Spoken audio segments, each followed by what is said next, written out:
ಇಷ್ಟೆಲ್ಲ ಆದ್ರೂ ಯಾಕೆ ಮದ್ವೆ ಆದೆ ಅನ್ನೋದನ್ನ ಅವಳು ಹೇಳಲಿಲ್ಲ. ಮನೆಗ್ ವಾಪಸ್ ಬಾ ಅಂತ ಕರೆದ್ರೆ ಬರಲ್ಲ ಅಂತ ಹೇಳಿದ್ಲು. ಅಂತವಳನ್ನ ನಾವ್ ಯಾಕೆ ಹೋಗಿ ನೋಡ್ಬೇಕು, ಯಾಕೆ ಮಾತಾಡಿಸ್ಬೇಕು?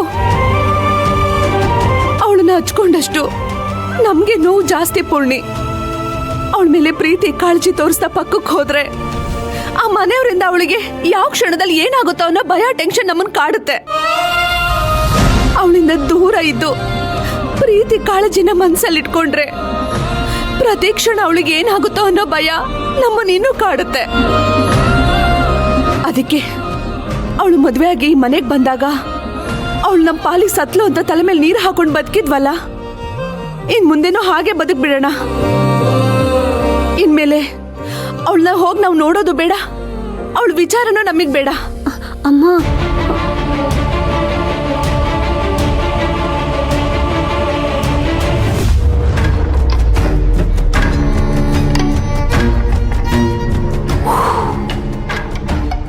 ಸೊ ಕಾವೇರಿಗೆ ಯಾವ ವಿಷಯನೂ ಗೊತ್ತಾಗಿಲ್ಲ,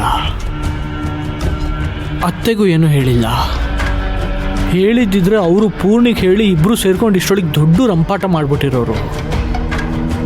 ಸತ್ಯ ಯಾವ ವಿಷಯನೂ ಗೊತ್ತಾಗಿಲ್ಲ ಅಂತ ಆಯ್ತು. ಆದರೆ ಪೊಲೀಸರು ಬಂದಾಗ ಮೋನಿಕಾ ಇರಲಿಲ್ವಾ? ಅಥವಾ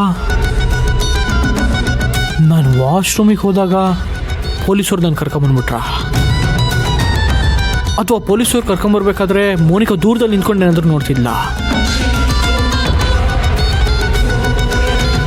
ಇಲ್ಲ, ನಾನು ಮೋನಿಕನ ಜೊತೆ ಮಿಸ್ಬಿಹೇವ್ ಮಾಡಿದೆ ಅಂತ ಅವಳೇನಾದರೂ ಕೋಪ ಮಾಡ್ಕೊಂಡು ಹೋಗ್ಬಿಟ್ಲಾ?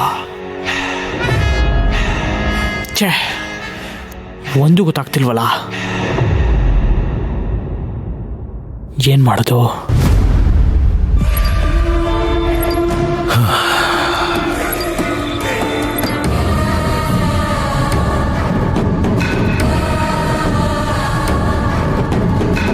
ಪ್ರಬಲ, ಇವಾಗ ನಡೀತಾ ಇರೋ ಘಟನೆಗಳಿಂದ ನಿನಗೆಷ್ಟು ನೋವಾಗಿದೆ, ಅವಮಾನ ಆಗಿದೆ ಅಂತ ಐ ಕ್ಯಾನ್ ಅಂಡರ್ಸ್ಟ್ಯಾಂಡ್.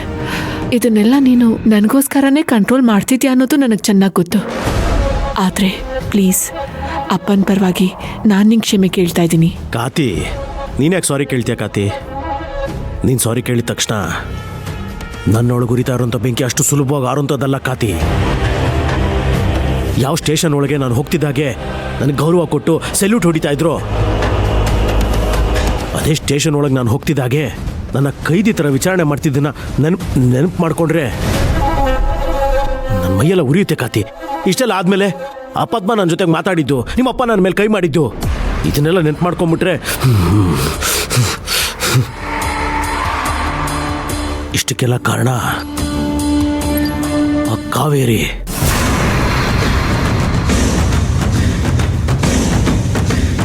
ಕಾವೇರಿನ ಮಾತ್ರ ಯಾವುದೇ ಕಾರಣಕ್ಕೂ ಸುಮ್ಮನೆ ಬಿಡಬಾರ್ದು ಕಾತಿ. ಅವಳಿಗೊಂದು ಗತಿ ಕಾಣಿಸ್ಬೇಕು, ಅವಳಿಗೊಂದು ಗತಿ ಕಾಣಿಸ್ಬೇಕು.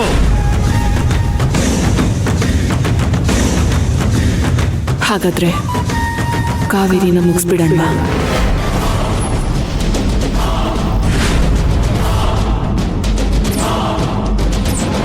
ನೋಡು ಕಾತಿ, ಸುಮ್ಮನೆ ಬಾಯಿಗೆ ಬಂದಂಗೆಲ್ಲ ಮಾತಾಡಬೇಡ. ಇಲ್ಲ ಪ್ರಬಲ, ನಾನು ಸುಮ್ಮನೆ ಬಾಯಿಗೆ ಬಂದಾಗ ಮಾತಾಡ್ತಾ ಇಲ್ಲ, ನಿಜಾನೇ ಹೇಳ್ತಾ ಇದ್ದೀನಿ.